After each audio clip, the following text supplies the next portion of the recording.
За юу байна? За юу байна да? Өө сонирхолтой юм болж штэ. Энэ нөгөө нэг юуны боловсролын яамны сайдын мэдгдлээс болоод багш нар чинь хоорондоо хоёр талцаад байгаа мó нэг талцаад байгаа юм бас би сайн ойлгохгүй байна. Яг хоёр талцаад байна л да. Мгм. Одоо нэг талд нь болохоор ихэвчлэн багш нар багшийн мэргэжлийг үнгүүдүүлж гин те 45 хоногийн курсэд суугаад багш болдог юм гэсэн юу байх вэ гэсэн хүмүүс байна. За Мгм. нөгөө талд нь болохоор боллоо штэ. Эннээс өөр одоо ямар арга байгаа юм сайн арга байна гэсэн цөөхөн бүлэг хүн байна. Ихэнх нь л ерөнхийдөө 45 хоногийн курс гэдэг дээр айгу эмзэглэж хандсан байх юм. За чи юу гэж бодож байна? За чи аль талд нь байна? Миний бодлоор энэ хүмүүс энэ мэдээллийг гүйцэд уншаагүй юм шиг байна. Тэгээ энэ чинь бакалаврын зэрэгтэй, магистрийн зэрэгтэй өөр мэргэжлэр төгссөн хүмүүс. Гэхдээ одоо Ааха. багшлах эрхийн шалгалт өгөөгүй хүмүүс 45 хоногийн курс суугаад тэгээд багшлах эрхийн ийм зэрэг авч байгаа. Тэгэхээс одоо ямар ч одоо боловсролгүй хүнийг 45 хоногийн сургуультанд суугаа багш болох гэдэг юм биш шүү дээ, тий. Тэгээ Ааха. нийтээрээ ингээд айгу эсэргүүцээд байгааг бол би бол гайхаж хүлээж авч байна. Мгм. Ерөнхийдөө анзаарч хахад багш нар л айгу эсэргүүцээд ах шиг байна. Тэгэд багш нар яг юунаас айгаад байгаа юм бол одоо өөрийнх нь орон зайг эзэлчихнэ гэж бодоод байгаа юм уу? Яг юунаас айгаад байгааг нь бас надад нэг тийм багш нарын айдас мэдрэгдээд байгаа байхгүй яг үннийг хэлэхэд яг ингээд нэг эсэргүүцэх гэхээсээ илүү тэд нар өөрсдөө нэг Аха. ийм айгаад байгаа ч юм шиг те өөрийнх нь ажлыг авчих гээд байгаа ч юм шиг тийм ихэвчлэн нэг тиймэрхүү юм уншигдаад байгаа байхгүй юу? Аха. Чи юунаас ээж ингэж бодож байна? Тэгэл өөрийнх нь нөгөө нэг байр суурийг эзлээд одоо ингээд хүн ингээд өөр мэрэгчлээ хүн байгаа 45 хоногийн юунд суугаад багшлаад үтсэн чи тэр хүн амар гоё багшлах тийм авьяастай хүн байж болно шүү дээ. Тэ хүүхдийг сургах тийм авьяастай. Аа. Тэгэнгүүт тэр нэг 4 жил сурсан тэр багшийг ингээд үнгүүдүүлчихэж байгаа юм шиг те өөрийнх нь тэр 4 жил сурсан ямиг бодоо олгоод ингээд юу ячиж байгаа юм шиг тэгж л айгаад байгаа юм болов уу гэж би бодоод байгаа байхгүй юу? Ааха. Одоо яг энэ Тэ. хүний коммент байна тий. Мгм. 45 хоног сураа багш хийдэг тийм амар ажил бишээ. 4-6 жил багшийн сургууль төгсөөд 5 жил ажлын байр дээр ажиллаж байж багшийн дүрийг олд юм аа гэж тэгж байна. Мгм. Тэгэнгүүт энэ багш нар ихэнхдээ эсэргүүцээд байгаа нь одоо 4 жил нөгөө хүмүүс чинь өөр мэрэгчлэр бас л сурж л байгаа шүү дээ тий. Тэ штэ Тэгэхээр тэ. яг багшийн сургууль төгсөөд тэр нь илүү их хөдөлмөрлөж байгаа гэсэн одоо мэдрэмжийг Хандлага. өгöd байгаа. Тий, ягаад тийм хандлагыг өгöd байгаа юм бол гэж би бодож байна. Аа. Хоёрдугаар зарим хүмүүс болохоор хин дуртай багш боллоо гэд тэгж байна. Тэгэнгүүт ч Мгм. одоо өмнө нь энэ зүгээр 45 хоногийн курс гэдгээс өмнө хин дуртай багш болж болдгүй байсан юм уу? Одоо шалгууртай байсан юм уу? Өндөр он сурдаг хүмүүс нь багш болдог байсан юм уу? Үгүй шүү дээ, тий. Гүү штэ. Дээр үед л тийм байсан баг. Харин ч одоо сүүлийн хэдэн жил бол багшийн нөгөө босго онооч айгу доошлж чадаад байгаа ш тий. Бараг л Тэ. муу сураад сургуульгүй хоцорсон нь багшийн сургуульд ордог болчиход байгаа. Тэгэхээр хин дуртай багш болсон гэдээ ингээд уурлаад байгаа хүмүүсийг бол би ерөөсөй ойлгохгүй л байна. Тий, ер нь бол өөрөө багшийн мэрэгжил гэдэг чинь өөрөө айгу үнгүйтсэн юм л та. Тэг яагаад тэр нь үнгүйтсэн бэ гэхээр гинт нөгөө нэг дээр үед бол ингээд нөгөө нэг онц сурдаг хүмүүс нь багш болоод одоо манай сургуулийн 100 жилийн ойн номон дээр хүртэл байгаа байхгүй юу. Ингээл нэг хідэн цөөхөн онц сурсан хүүхэд бүгдээрээ буцаж ирээ багш нар болцсон ингээд тийм тохиолдол би тэгээд ямар гоё юм бэ ингээ онц сурсан хүмүүс нь багш болдог байсан юм байна. Тэр үед багшийн мэрэгжил чинь болохоор үн цэнтэй, нэр хүндтэй тэг хүмүүс ингээ багшаа хүндэлдэг тийм байсан чинь одоо болгонгууд чинь тийм байха болцсон байхгүй юу. Ээж аауд ч одоо хүүхдийнхаа дэргэд хүртэл эдний багш бол нэг мяа юм байдаг, муу юм байдаг. Хүүхдүүд тэгэж барыг юу яадгүй. Гингүүт тэр хүүхдийн сэтгхүүд тэгэл ээж аавын л тольштой хүүхэд те хамгийн Аа. наазах нь тийм болцсон. Тэгээ дээрээс нь тэр нөгөө нэг яг а, юуны үед чинь 90-ад онд нөгөө нэг арчлал гарах үед чинь ингээд багш нарын чинь одоо ингээд за ингээд хэдэн төгрөг өгөөд гэлээ. 3 сарын цалингаа аваад ажилласаа гарч болноо. Та тэгээд өөр дуртай юм хийж болно гэд хэлэнгүүт нөгөө нэг тэр үед нэг жоохон амьдрал хэцүү болоод ирсэн үед эрэгтэй багш нар ихэнх нь тэр цалингаа аваад гарч исэн гэж ярьжсэн байхгүй юу. Тэгээд тэрүүгээр Аа. ингээд 8 хийх нь 8 хийгээд өөр юм хийдэг болцсон ингээд тэгэнгүүт чи ингээд баахан эмэгтэйчүүд ингээд яг би нэг жоохон хүүсийн тэгш бус юм ярих гэдэг шиг байна л да. Гэхдээ эрэгтэй хүмүүсийн бас ингээд нөгөө багшлах манлайллын тим юм айгу цөөрцөн гэж бодогдоод байгаа. Тэгэнгүүт тэр өөрөө бас нэг тийм багшийн ажлын нэр хүндийг унгаах нэг бас нэг шалтгаан болсон байж магадгүй. Аа. Тий. Одоо бол Тийм тэгээд тийм. ингээд сургуульд ажилладаг эрэгтэй хүмүүсийг бараг харснаа. Тэгэл эрэгтэй хүн багшийг л бараг ховж базаал хүүхнүүдтэй явж гин гэж хардаг хингэнд болцсон байгаа даа байхгүй юу? Ааха тэр шууд бас 90-ад оны үед эрэгтэй багш нар ажлын байран дээр айгүй их уудаг байсан л да тий 10 жилийн багш нар Аа. тэрнтэй ч бас холбоотой байж болох юм тий хүүхдүүд зоддог одоо муу нэртэй л эрэгтэй багш нар байсан болохоор тийм байсан байж болох юм. Аа. Гэхдээ нөгөө талаас бол эрэгтэй багш нар бас айгүй мундаг байдаг. Одоо миний мэдж байгаа хамгийн мундаг математикийн олимпиадад оруулдаг, физикийн олимпиадад оруулдаг тий олон Тий. улсад энэ явуулдаг багш нар бүгдөө шахуул эрэгтэй багш нар байдаг санагддаг. Тийм тийм. Тэгээ ер нь бол би өөрөө бас ингээд багшилдаг хүний хувьд Аа. хүний хүүхдтэй ажиллана гэдэг чинь тийм ч амархан биш ээ. Яг 45 хоног тэгээ сураг л дээ. Яад энэ тэгээ сураг. Тэгээ тэр хүн яг ажил дээрээ гараад ажиллаа хийж чадах хэсэг нь бол хинч мэдэхгүй байхгүй юу ер нь бол. Аа. Айлын хүүхдүүдтэй ажиллана. Одоо ингээл 35 өөр хүүхд. Одоо улсын сургууль бол бүр 60 өөр хүүхдтэй 60 янзаар багш хүрж ажиллаж чадахгүй шүү дээ. Тэгээ тэрэн дээр Аа. яг тэ 45 хоног тэгэл өөр мэрэгчлэр өөрөө 4 жил өөр газар сурсан. Тэгээ 45 хоног сураад багшлах эрх өгнө гэдэг чинь яг 45 хоног ингээд нэг сэтгэл зүйн юмд л сургах байх гэж би бодоод байгаа. Одоо ингэж болохгүй, тэгэж болохгүй, багшийн ёс зүй юм байдаг. Нэг тиймэрхүү юм сургах байх. Жин Тэгээ заа багшлах эрх. харгын юмнууд Тий. ч юм уу тий. Тий. Аха. Тэгээ нэг одоо нөгөө нэг юугаа ангаа ингэж удирдна гээл нэг тиймэрхүү юм заах байх. Тэрнээс яг айгүй гүнзгий бол мэдээж орж амжихгүй шүү дээ. Тэгээд тэр хүн гараад ажлын байран дээр гараад ажиллаад үзэг. Яг тэгээд Аха. 35 хүүхэдтэй учрыг нь олж ажиллаад тэ өөрийнхөө одоо эмоцийг бариад тэр чинь ингээд 35 өөр хүнтэй ажиллана 35 өөр характер чам дээр ирнэ шүү дээ. Чи ч гэсэн ялгаагүй хүн юм чинь тэгээд өөрийнхөө характерыг бариад би багш хүн шүү дээ гэж бодоод ингээд хэнийг ч ялгарлахгүй тэд нартай харьцаад чадаад ажиллаад явж ивэл тэр хүн багш болохгүй төрсөн ч байж болно шүү дээ. Why not тийм үстэй. Тэрэн дээр Аха. багш нар нэг амар бочуураад ах шаардлага байхгүй. Тэгээд чадахгүй байх магадлал маш өндөр байдаг байхгүй. Ер нь бол дундаас Аха. нь тэгэл орчих магадлал. За нэг 3 юм уу 2 сар ажиллал. За би болио гэж гарах магадлал ер нь айгүй өндөртэй шүү дээ. Явж явж. Аха. Тий. Тэгэхээр тэр Одоо бол аа. ерөнхийдөө ингээд анзаараад байхад тий улсын сургууль төрийн албан хаагчийн болов буюу багшлах эрхийн шалгалтыг нэлийн нэгтгэх тий Тий. хувийн одоо жижиг гэрээвэр хураавар сургуулиуд бол аль хэзээ зүгээр багшлах эрхийн шалгалт өгөөгүй байсан ч гэсэн гадаад дотоод одоо төгссөн одоо багшлагыг хүсэж байгаа тухайн мэрэгчлэрээ багшлагыг хүсэж байгаа багш нарыг аваад ажилуулдаг байхгүй юу? Одоо миний мэдж байгаагаар тий англи хэлний багш гэхэд заавал багшлах эрхийн шалгалтгүй ирнээсээ ингээ багшлаад сайн багшлаа явж байгаа зөндөө багш нар байгаа.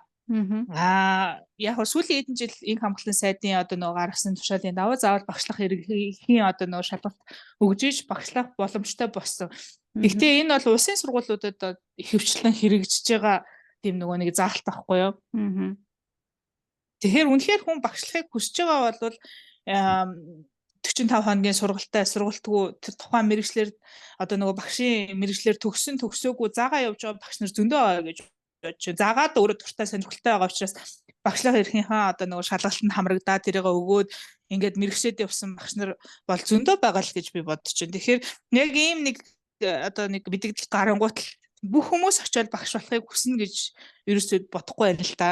Тийм шүү дээ. Яг үнэндээ тэгэж амархан бас биш байхгүй. Багш чинь ингээд багш гэдэг нүдээр харчингууд тэрийг бас нэг хүний эхнэр штэ, бас нэг хүний ээж штэ, бас нэг ингээд нэг эмэгтэй хүн штэ ч гэдэг юм уу те эсвэл бас нэг хүний аав штэ гэж хизээч хүн хүлээж авдаг байхгүй. Энэ хүн бол багш. Миний хүүхдэд мэдлэг олгож сургах ёстой гэсэн нүдээр харчаад тэгээд ингээд магадгүй жоохон юм сураагүй ч юм уу эсвэл ингээд нэг сурахгүй байгаа эсвэл нөгөө хүүхдтэйгээ багш нь хоорондоо уулзраа олохгүй байнгут энэ чи буруутай. Манай хүүхд буруугүй. Та л сургаж чадахгүй байна гэсэн нүдээр хардаг байхгүй юу? Бас тийм бас биш шүү дээ. Тэгэнгүүт багш гэдэг чинь бас яг тийм амархан биш ээ. Хүмүүс ингээд сураг 45 хоног. Тэг багшлах эрхээ аваг. Энэ тэндээ ажиллаад үзэг. Тэгээд тэрэнд нэг багш нар бачуураад хэн дуртай багш болоод байна гэж бодох ямар шаардлагагүй. Магадгүй өөр ингээд үнэхээр сайн одоо яг дутагдчихад байгаа те хими, физикийн, газар зүйн, биологи эн чинь бол үнэхээр яг хомсдолд орчоод байгаа байхгүй юу? Тий, яг үнийг хэлэхэд одоо энийг ингээл хүмүүс эсэргүүцээд байгаа хүмүүсийг харахаар энэ шалгалт өгөөд бага ангийн багш болох гэж байна гэж хүмүүс бодоод ташаа. Гэтэл ихтэй сургууль байна тийм ээ. Ахтах ангийн мэрэгсэн хичээлийн багш нар үнэхээр хомсдоод байгаа нь үнэн багхгүй юу? Ихтэй сургууль одоо жишээ нь гадаадын тий Америкт ч юм уу Англид айгүй мундаг төгссөн залуучууд багшаар яг төгсөөгүй тий. Тэгсэн хэрнээсээ одоо илүү гадуур тэр нар чинь ингээд орчуулга хийдэг ч юм уу те хувийн компани өөрийнхөө бизнесийг хөгжүүлдэг бай. Илүү гарсан цагаар ирээд багшлаад ингэх боломжийг нээж өгж байгаа гэж би бол харж байгаа байхгүй юу. Тэндээс сурсан менежментийн те бизнесийн тэр мэдлэгээ ирээд их сургууль заахад бол болохгүй юм бол байхгүй шүү дээ. Үнэхээр магистрийн зэрэг авсан, докторийн зэрэг авсан тэдгээр залуучууд яагаад багшилж болохгүй гэж 45 оныхоо сургуультанд суугаад ингээд явж болох байхгүй юу. Ахлах сургуулиудад ч гэсэн тийм ээ дунд сургуулиудад ч гэсэн мэрэгжлийн одоо тэр нөгөө газар зөөгийнх нь хичээлийг үнэхээр тэр газар зүйр дуртай хүн байл да тий. Өнөөдөр YouTube-ээр одоо од мөндөр энэ төр гэллаг залуучууд ийм гоё YouTube сувг хөтлж штэ тий. Тэдгээр хүмүүс бүгдөө би бол багш гэж бодохгүй. Зүгээр түүх судлаач байна тий. Үнэхээр шинжлэх ухаан сонирхтой залуучууд байна. Тэд нар ингээд 10 жилд нэг чөлөө цагаар очиод багшлана гэж бодохоор бас гоё байгаа зү тий. Тэгэхээр өмнө нь тэр хүмүүс одоо багшлах боломжгүй байсан нь юу байсан бэ гэхээр багшлах хэрхэн л шалгалт өгөөгүй байсан байж болно шүү дээ тий. Тийм шүү дээ. Тэгээд тийм хүмүүсээс манай хүүхд жишээлбэл мэдлэг авч байгаа бол би л баярлнаа. Тэр хүн чинь ингээд бас тэ юм үзэж нүд тайлсан энэ тэнд сураад өөрөө тэрийг даван туулаад үзсэн хүн чинь ингээд бас арай өөр өнцгөөс тайлбарлана шүү дээ. Тэгээ яг хоо энэ эсэргүүцэж байгаа хүмүүсийг харахад ер нь бол яг манай үеийн насныхан бол байхгүй байгаа байхгүй юу. Дандаа л ингээд нэг аль хэдийн нэг айлын хүүхдүүдтэй ажиллаад 20 30 жил болцсон хэцүүг нь мэдэрсэн яах гээд юм дэ та нар битгий оролц гэсэн нэг тийм одоо нэг 50 40 30 насны л багш нар л байгаад ах шиг байгаа нь тий. Яг хоо тэр чинь бол ингээд нөгөө сургуульд ороод ажиллах ингээд нэг аль хэзээ байраа олцсон нэг ананаар байдаг шүү дээ. Тий ааха. Та нар залуучууд юугаа мэддэг гэсэн те нэг тийм үеийн хандлага бол угаасаа л байх ба. Тэгээд одоо жишээ нь хэлний багш нар байна те англи хэлний багш гэхэд амар дүрм яриад байдаг хэрнээсээ аюу гоё англиар ярьж чаддгүй хүмүүс англи хэлний багш хийж байгаа тохиол зөндөө байгаа байхгүй 10 жилтэй. Тэгэхэд үнэхээр гадаадд тэр хэлээс сурцсан одоо дүрм юмыг нь мэддэг те IELTS-ийн 7 оноотой тэр мундаг хүүхдүүд ирээ багшмаар байвал багшдаг л дээ. Яагаад багшгүй гэж яг үнэ. Тий. Одоо тэгээд энэ 45 хоногийн сургалтын дараа ингээд хөөрхөн хомсдож байгаа багш нар ингээл олдоол эренгүүт нөгөө нэг хуучин багш нар чинь нэг юм ажлын байрны гадуурхалт ч юм уу те нэг тиймэрхүү юм үүсэх болоо юу гэж бодож байна чи? Мэдхгүй те би одоо тийхгүй байгаасаа л гэж найдаж байна. Зүгээр ягаад энэ хүмүүс зүгээр шууд багшлыг гингүүтээ шууд бага ангийн багш болно гэж бодоод байгаа юм бол те яг чиний түрүүний хэлсэнчлэн бага ангийн багшийг хүн болгон хийж чаддаг байхгүй яг юм сэтгэлтэй зүтгэлтэй тий бага насны хүүхэдтэй ажилдаа үнэхээр дуртай хүн л бага ангийн багш болохыг зорддог. Тэр зүгээр нэг ингээд явж байгаа тий эсвэл гэртээ байж байгаа ч юм уу хүмүүс за нэг багшийг ингүүтээ шууд бага ангийн багшаас эхлэхгүй байхгүй зүгээр өөр мэрэгжлээс нь эхэлнэ. Тэр энээр бол тийм эсэргүүцээд байх зүйл гэж би бол бодохгүй.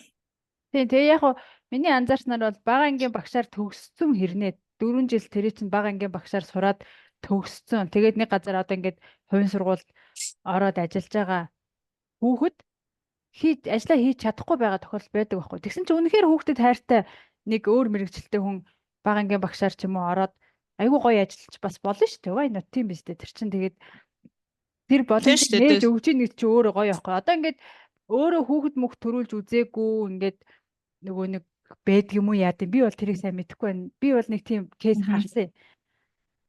Санамсаргүй тэр сургууль дээр судалгаа авах гэж явж байгаад харсан юм л да. Залуухан багш. Тэгээ тэр 2 дугаар ангийн хүүхдүүд байсан байхгүй юу? 2 дугаар ангийн багш. Тэгэхээр тэр хүүхдүүдтэй 1 жил өмнө нь ажилласан гэсэн үг тэр багш. Тэгээд ингээд нөгөө нэг өөрөө ингээд анх удаага л ажиллаж байгаа байхaltaа хөөх юм. Тэгтээ ингээд нөгөө өөрийнхөө стресс, бухимдал тэр олон хүүхдүүдтэй ажиллаж байгаа тэрийг ингээд гаргаж чадахгүй бүгдийг ингээд хүүхдүүд рүүгээ гаргадаг. Загнаад нөгөөдүүлээ цогж аваад угцчаад нөгөө мөн ялах амттай чи миний бүр зүрх өвдөд байгаа юм чи ёо ингээд би тэгэл за энэ өөрөө хүүхд мөхт гаргаж үзээгүй өсгөж үзээгүй залуу байгаа болохоор л ингэж юм да энэ хүүхдүүд чинээс туршилтын туулаа болчлоо доо л гэж бодсон. Тийм багш нар байж ирснаас зүгээр яг үнэндээ бол 45 хоногийнхоо сургалтанд суугаад ингээд хүүхдийг хайрдаг юу яадаг те ядтал нэг ээж болцсон нэг тийм хүн байг л дээ яагаад болохгүй гэж Одоо өөрсдөө багшийн хүүхдээр сургууль бодоод үзсэн төгсөөл ч гэсэн ааха тий 4 жил сурч төгсөөл айгу мундаг багш болчдөг юм байхгүй шүү дээ. Ажлын тийм шүү дээ. байран дээр 1 жил, 2 жил хүүхдүүдтэй харьцаад ингэж яагаад мэрэгжилтэд дуртай болоод яаж заавал зүгээр энэ олон хүүхдээ яаж харьцвал зүгээр юм гэдгийг яг их сургууль дээр хизээч сурдаггүй байхгүй. Тэгэхээр яг тэрнтэй адилхан 45 хоногийн курс дуусаад тэр хүмүүс мэдээч хэрэг эхлээд заахад одоо мэрэгжлийн олон жил заасан багш нар шиг мундаг байхгүй шүү дээ. Гэхдээ тэр хүмүүс бол яг л адилхан 45 хоногийн курс төгссөн хүн байна уу? 4 жил одоо багшийн сургууль төгссөн хүн байна уу? Ялгаагүй төгсөж гараад ажлын байран дээр бас сурах зүйлүүд байдаг. Тэгэхээр нэг ийм төгс ертөнцид амьдарч байгаа юм шиг одоо бодох хэрэггүй тийм багшийн сургууль туусангууд лаглаг багш нар болоо гарсан юм бодит амьдрал дээр байхгүй шүү дээ. Байхгүй. Өөртөө гарч сурж иж тий тэгж байгаа болохоор 45 хоногийн курс сураа гарсан хүмүүс бас тэр чинь нэг амьдралын процесс явагдаж шүү дээ. Ажилдаа үнэхээр дуртай байх нь айгу сэтгэл хөдлөлөөр шийдсэн чи яг үндэ хүүхдэд ажиллах хэцүү ч хийж болно тий. Эсвэл 1-2 жил ажиллаж байгаа туршлагатай мундаг багш болчих болно шүү дээ. Болохгүй юм байхгүй. Яг үнэ. Одоо тэгэл айгүй мундаг багш нар гээл очрлол хүүхдээ ингээл очрлол өгөөл юу яадаг. Яг сургууль дотроо гэсэн чинь ингээл баг захирлууд нь хүртэл нуудаг тийм амар тийм харгас гар бас байдаг юм бэлээ. Яг үнэ хэлэхэд гавьяат багшаа авсан. Уус намайг үнэлсэн гэж яриад байдаг. Тэр хүн. Би бол ингээд хийх ёстой юм хийцэн гээд тэгээд ингээд төвийн сургуульд баг ингээд багш хийгээд анги руу нарахад ингээд чив чимээгүй заяа. Хүүхдүүд нь бүгд ингээд нэг айцтай. Тэгээд яагаад тэгж байгаа юм болоо гэж багш нь ороод ирсэн чинь бүгдийн зүгээр ёо шууд ингээд цогж байгаа юм чинь нүдэн дээр би бүр ямар амар тий харин тий ер нь бол ингээд тиймэрхүү кейсүүд бас байдаг. Тэгэхээр хүн болгон өөрөө тэгээд хүүхдэд амар тийм нэг залуу багш муу гэж хэлэхгүй л дээ. Тэгтээ ер нь бас харахад хэрэгтэй. Ер нь 45 хоног сураад ингээд айгүй хөөрхөн байгаа, сэтгэлтэй байгаа ээж хүнд хүүхдээ бараг би илүү даатгахыг хүснэ. Яг үннийг хэлэхэд. Бага ингээд надад нэг асуудал байна. Одоо ингэж зарлалдаг гэд хүмүүс багш болно гэж бол би бодохгүй байгаа байхгүй юу. Багшийн хомслыг арилгахын тулд одоо уг үнцээр нь ер нь яагаад хүмүүс багш болохгүй байгаа вэ гэдэг асуудал дээр хармаар юм шиг санагдаж байна. Тэнгүүд ихэнх хүмүүс цалин багтай гэдэг байгаа байхгүй юу. Тэнгүүд цалин багтайдаач бас яг биш л дээ.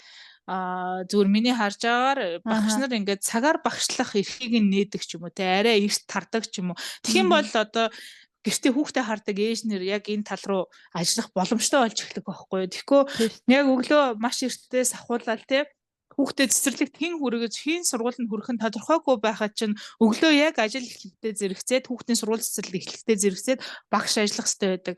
Тэгээд орой яг адилхан тардаг те. Тэгэнгүүт энэ хооронд чинь ажиллах боломжгүй байгаа бол хүмүүс одоо тэнд яахгүй шүү дээ. Гэртээ сууж байгаа одоо хүүхдээ сургууль цэцэрлэг зөөдөг ээж нар өндөр боловсралтай ээж нар бас байна шүү дээ тий гадаад дотоод сургууль төгссөн.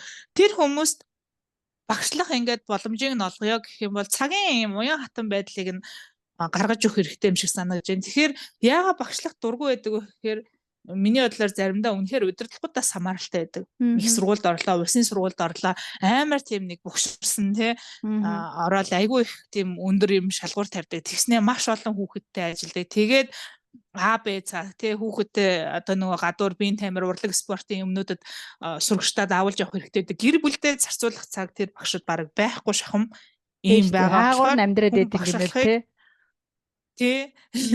Хүмүүс багш болох дургу байгаа байхгүй. Тэгээс энэ чинь цагандаач биш одоо юундаач биш юм шиг надад бол санагдаж байна. Тийм яг үнэ. Тэр өндөр боловсралтай ээж нар бол зөндөө байгаа. Тэгэл за гээл сууж байгаа шүү дээ. Тэд нарт ингээд эрхийг олгочоод тэгээ цагийн уян хатан юуг нь олгочвол бас хөөхөн тэгэл хүүхдэд цэцэрлэгт өгчөөд орой тарах хүртэл нэг газар 3 цаг багшилчаад буцаад ирвэл бас болж байгаа байхгүй тэр чинь. Тий шүү дээ. Тэр тий яг өглөө 8 цаг гэхгүй тий ингээд нэг цагийн уян хатан үдээс өмнө ч юм уу үдээс хойш ч юм уу тий ингээд заах. За их сургуулиудад бол тий оройн цагаар ингээд уян хатан цагаар багшлах, цагаар багшийн одоо зааж байгаа цалин нь үндсэн багштай бас нэлээ ойролцоо хэмжээнд очихоор хэмжээний тий. Тэгэхгүй бол амар баг багш нар чинь бүү юм болно шүү дээ. Цагийнхаа үнэлгээгээр л явсан дээр ах юу хөв зүгээр. Тийм цагийн үнэлгээ гэхээр ч одоо амар баг байгаа байхгүй жишээ нь бүүн төвжрэл донд ингээд Улаанбаатар хотын 2 сургууль цагийн багш хийхэд нэг бүтэн цагийн багшийн цалин авахтай дүүцэхгүй байгаа байхгүй. Тэгэхээр хэн багш хийх юм бэ? Айгу хэцүү асуудал шүү дээ. Яг хоо цагийн үнэлгээ улс юуны 10 жил их сургууль хоёр өөр байдаг байх. Их сургууль чинь нөгөө нэг пар гэж цаг 30 минутаар явцдаг. Нөгөө дунд сургууль чинь 40 минут гээд явцдаг болохоор бас арай өөр байдаг гэж магадгүй. 40 минутаар 3 цаг заачаад тэгээд за нэг цаг нь хэд идэм бол доо 30 40 мянга байдаг бах тий. Тэгэл бодоход яг хавтаа нэг өдөрт 90 мянган төгрөг хийчээд 7 хоногт ихэр чинь тэрчний 5 өдрөө бодохоор нь хэд гэсэн үг юм. 5 9 45 450 мянган төгрөг хөөрхөн мөнгө хийчихэж байна. Тэ. Надад бол боломжтой санагдаж байна. Аха зүг. Тэ.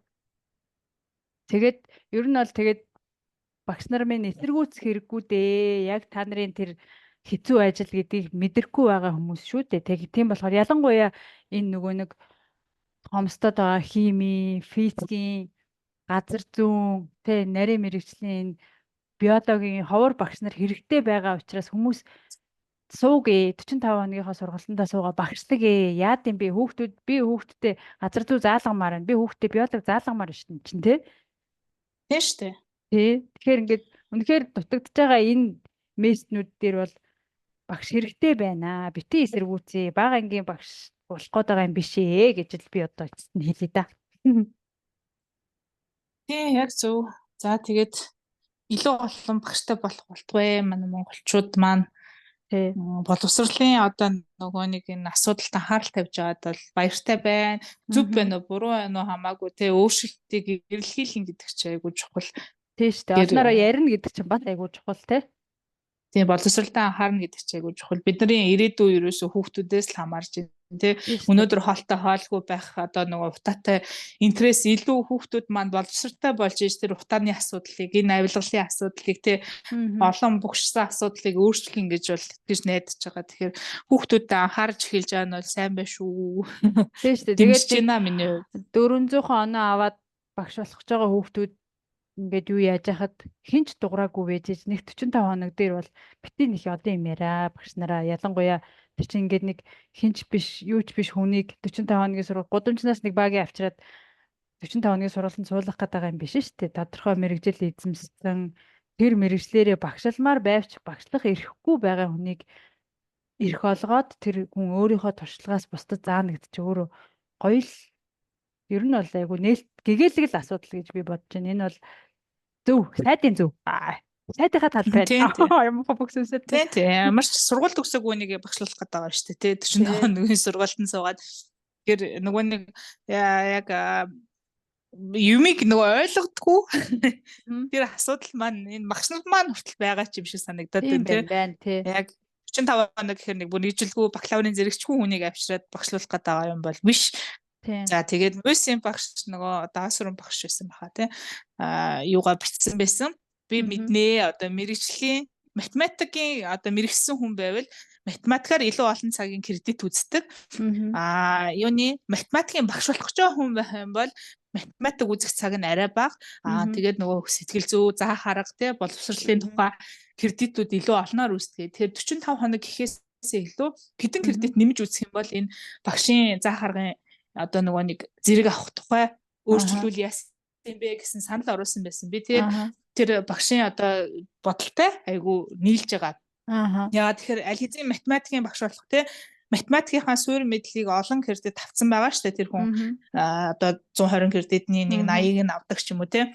Тэгэнгүүт үлдсэн аваагүй байгаа л ерөөсөө тэр багшийн үздэг хичээлүүдийн кредитийг нэмээд үзчих юм бол энэ зэргийг нь олгочдөг байл л да тий заавал 45 хоног гэж яах юм одоо хэд хоногч гэдэг яах юм тий кредитээ нөхөж үзээл тэр чинь нэг 2 3 хичээл л байгаа шүү тий яг хүн болгон бас илүү ч үгүй ч үү тий илүү ойлгомжтой, илүү системтэй те 45 хоногт яг юу заах гээд байгаа 45 хоног дотор тэр кредитүүдийг зааж амжд юм уу, амждгүй юм уу те багшийн сурах ёстой, судлах ёстой тэр одоо нэг заах аргын хичээлүүд 45 хоногт бол миний бодлоор амжихгүй тэр кредитийг нөхөж судлах нь бол арай илүү зөв арга байж болох юм а гэж бодож байгаа.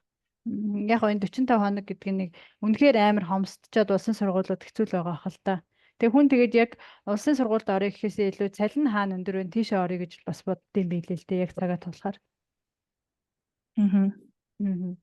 За тэгээд сайдынхаа талд байна. Ямар ч байсан нэг бачуураад яахав дээ. Ховор мэрэгчлэрээ хүмүүс 45 хоногтой суугаад бусаддаа мэдлэгээ төгөөж ивэл баярлах хэрэгтэй шүү дээ ер нь бол. Тийм мундаг залуучууд маань багш болох сонголтыг гээд нэг заагаад үзвэл бас таалагдчих магадгүй шүү дээ. Тийм амар хэцүү бас амьдрал хэцүү байвал хим багш болох үү те багш хийгээд амьдарч байгаа олон одоо эрэгтэй эмэгтэй хүмүүс байна. Тэгээд нөгөө дуудах нэрийг эцэг ихэн дуурсах нэрийг өөрөө гэдэг те багш боллоо гэд бүх багш нар сайн биш. Тэгэхээр өөрөө хичээнгүй байвал мундаг багш болоод явах боломж бүрэн байгаа шүү дээ. За тэгээд дараагийнхаа бичлэгээр уулзъя хэлүүлээ. За баяртай. Баяртай.